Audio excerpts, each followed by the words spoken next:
Assalamu alaikum mai sauraro, barka da warhaka, kuma sannunmu da sake saduwa a cikin wannan tashar tamu mai albarka, inda a yau muke tafe muku da wannan babban lamari dangane da wannan ƙasurgumin ɗan ta'adda kuma ɗan fashin daji wato Bello Turji.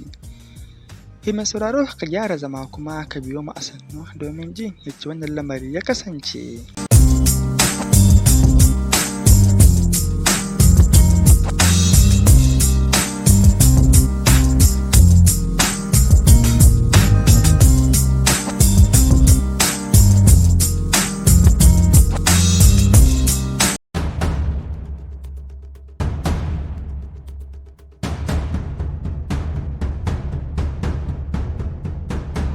Barkanmu da dawowa.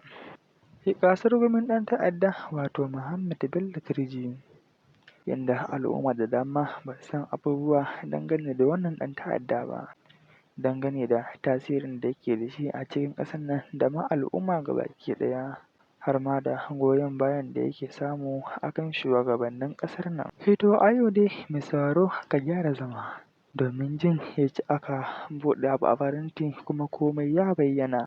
Mai sauraro kada dai ka sha'afa kana tare da wannan tasha tamu ce mai albarka mai suna Sarauniya Kannywood TV, kuma don Allah in har kai baƙo ne a wannan tasha tamu mai albarka ka dangwala mana subscribe haɗi da ƙararrawa domin samun mu a koda yaushe haɗi da sakin zafafan labaranmu.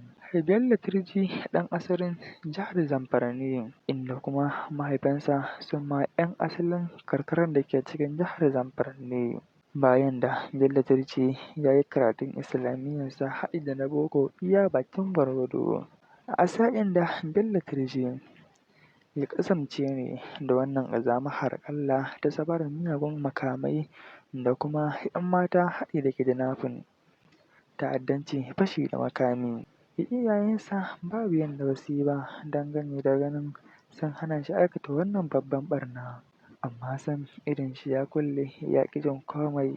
Bello Turji wanda suka yi baran-baran da iyayensa haɗi da kuma 'yan uwansa baki ɗaya, domin kuwa a cikin 'yan uwansa babu mai goyon bayan wannan harƙalla da yake yi.